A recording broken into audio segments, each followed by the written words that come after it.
Guys, good morning.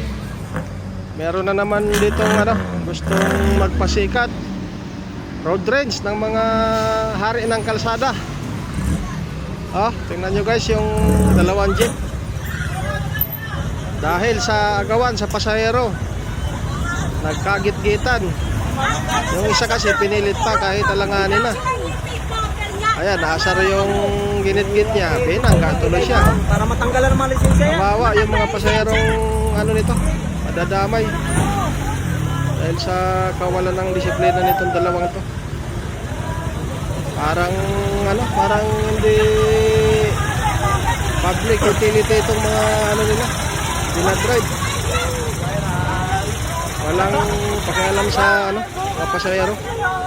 Ego lang nila ang iniisip nila. Ayaw nila kasi na masasapawan.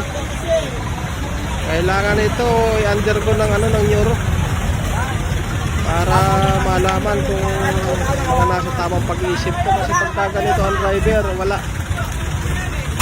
Maraming madadamay sa kalsada. Yan ang mahirap sa mga jeepney driver. Hindi naman lahat ng jeepney driver balasubas. Ilan-ilan lang din, nabibilang lang sa diri yung mga balasubas. Gaya nitong dalawang to.